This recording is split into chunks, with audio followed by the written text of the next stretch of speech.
வணக்கம். நாம் இன்னைக்கு பார்க்க போகிற தகவல் ஐபிஎல் அணிகள் எங்கிருந்து எவ்வாறு பணம் சம்பாதிக்கிறது என்பதனை பற்றி காண்போம். உலகில் கால்பந்து விளையாட்டிற்கு அடுத்தபடியாக அதிக பார்வையாளர்களை கொண்ட விளையாட்டாக கிரிக்கெட் உள்ளது. அதே நேரத்தில் இந்தியாவில் அதிகம் பேர் விரும்பப்படும் விளையாட்டாக கிரிக்கெட் உள்ளது. கிரிக்கெட் உலகில் அதிக பணம் வைத்திருக்கும் நிறுவனமாக இந்திய கிரிக்கெட் வாரியம் உள்ளது. அதற்கு முக்கிய காரணம் உலகில் மிகப்பெரிய கிரிக்கெட் திருவிழாவாக இந்தியன் பிரீமியர் லீக் மாறியுள்ளது. ஐசிசி நடத்தும் தொடர்களை விட ஐபிஎல் தொடர் மூலம் அதிக வருவாய் கிடைக்கிறது. ஐபிஎல் தொடர் மூலம் இந்திய வீரர்களுக்கு மட்டுமின்றி வெளிநாட்டு வீரர்களுக்கும் பணம் சம்பாதிக்க நல்ல வாய்ப்பாக இருக்கிறது. ஐபிஎல் வணிக மாடல். நிச்சயமாக நீங்கள் ஐபிஎல் பார்க்கிறீர்கள் என்று நினைக்கிறோம். ஒருவேளை நீங்கள் ஐபிஎல் பார்க்கிறீர்கள் அல்லது ஐபிஎல் தொடர் பற்றி கேள்விப்படுகிறீர்கள் என்றால் உங்களுக்குள் சில கேள்வி எழலாம். ஐபிஎல் தொடரில் அதிகம் வீரர்களுக்கு எப்படி இவ்வளவு சம்பளம் தரப்படுகிறது? ஐபிஎல் தொடர் மூலம் பிசிசிஐ எவ்வாறு பணம் சம்பாதிக்கிறது? ஐபிஎல் தொடரில் ஒவ்வொரு அணியும் எப்படி வருமானம் ஈட்டுகிறார்கள் என்று நீங்கள் யோசித்திருப்பீர்கள். இந்த கட்டுரையில் ஐபிஎல் எவ்வாறு பணம் சம்பாதிக்கிறது, அதன் வணிக மாடல் மற்றும் அதன் வருவாய் குறித்து அறிந்து கொள்வோம். ஐபிஎல் தொடர் எப்பொழுது தொடங்கப்பட்டது? ஐபிஎல் என்பது இந்தியன் பிரீமியர் லீக்கை குறிக்கிறது. இது 2007இல் தொடங்கப்பட்டது. ஒவ்வொரு ஆண்டும் ஐபிஎல் தொடர் விளையாடப்படுகிறது. அதற்கு முன்னதாக ஐபிஎல் ஏலம் நடத்தப்படுகிறது. உலகம் முழுவதும் பல்வேறு நாடுகளைச் சேர்ந்த சிறந்த வீரர்களை 10 அணிகளின் உரிமையாளர்கள் ஏலம் வாயிலாக தேர்வு செய்வார்கள். தற்பொழுது 12 அணிகள் உள்ளன. ஐபிஎல் தொடருக்கு முன்னதாக இதன் முதலில் 2007இல் ஜி என்டர்டெயின்மெண்ட் என்டர்பிரைசஸ் நிதியுதவியுடன் இந்தியன் கிரிக்கெட் லீக் நிறுவப்பட்டது. ஆனால் இந்திய கிரிக்கெட் கட்டுப்பாட்டு வாரியம் மற்றும் சர்வதேச கிரிக்கெட் கவுன்சில் ஏற்றுக்கொள்ளவில்லை. முதல் ஐபிஎல் ஏலம் எப்பொழுது தொடங்கியது? அதன் பிறகு அப்போதைய பிசிசிஐ துணைத் தலைவர் லலித் மோடி ஐபிஎல் தொடர் குறித்து ஆலோசனை முன்னெடுத்தார். இறுதியாக 2007ஆம் ஆண்டு செப்டம்பர் 13ஆம் தேதி இந்தியன் பிரீமியர் லீக் தொடங்குவதாக பிசிசிஐ அறிவித்தது. பின்னர் ஜனவரி 24, 2008 அன்று முதல் ஐபிஎல் ஏலங்கள் நடத்தப்பட்டன. ஐபிஎல் தொடரில் ஒவ்வொரு அணியும் எப்படி வருமானம் ஈட்டுகிறது? பல்வேறு உரிமையாளர்கள் ஐபிஎல் அணிகளை சொந்தமாக வாங்குகின்றனர்.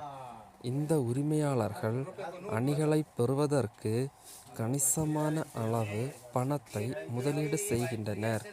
இதன் மூலம் வருவாய் கிடைக்கிறது. ஒளிபரப்பு உரிமைகள். மீடியா உரிமை விற்பனை ஐபிஎல் வருவாய் ஈட்டுவதில் முக்கிய அம்சமாகும். 2023 முதல் 27 வரை மீடியா உரிமைகள் ரூபாய் 48,390 கோடிகளை பெற்றுள்ளது.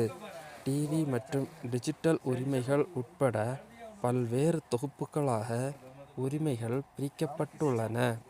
இதன் மூலம் கிடைக்கும் வருவாயை 60-40 என்ற விகிதத்தில் பகிர்ந்தளிக்கப்படும்.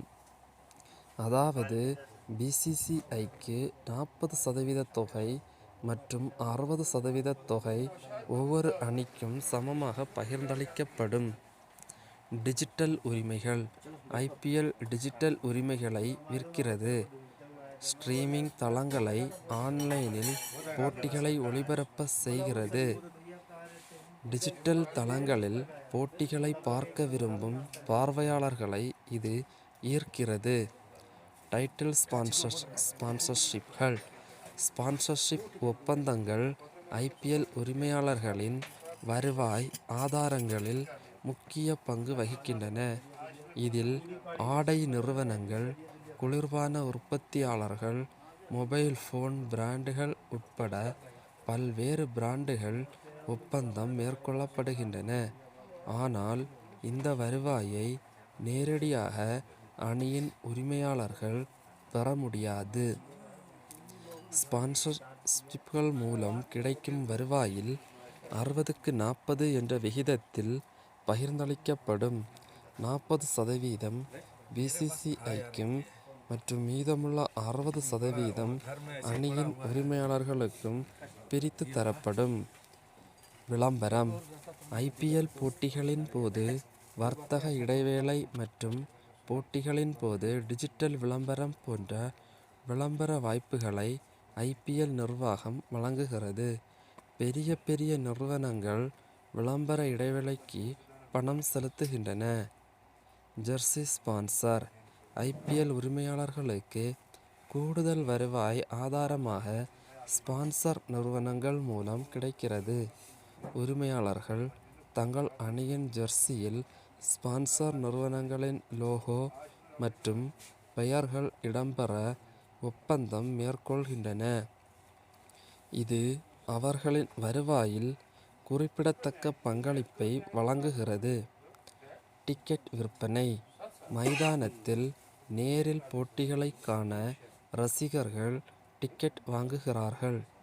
ஒவ்வொரு மைதானத்தில் விற்கப்படும் டிக்கெட் மூலம் வருவாய் கிடைக்கிறது. குறிப்பாக அகமதாபாத்தில் உள்ள நரேந்திர மோடி ஸ்டேடியம் போன்ற பெரிய மைதானங்களில் நடைபெறும் போட்டிகளுக்கு டிக்கெட் விற்பனை வருவாய்க்கு பங்களிக்கிறது. அதிக வருவாய் ஈட்டும் சாம்பியன் அணி. IPL சீசனின் அதிக வருவாய் ஈட்டும் அணியாக சாம்பியன் பட்டத்தை வெல்லும் அணி இருக்கும். ஏனென்றால் முதலிடம் பிடிக்கும் அணிக்கு பெரும் பரிசுத் தொகை கிடைக்கிறது. வீரர்களுக்கு சம்பளம். ஒவ்வொரு IPL சீசனுக்கு முன்பும் வீரர்களை வாங்க IPL ஏலம் நடைபெறும். உரிமையாளர்கள் சிறந்த அணியை உருவாக்க வீரர்களை ஏலத்தில் எடுக்கிறார்கள்.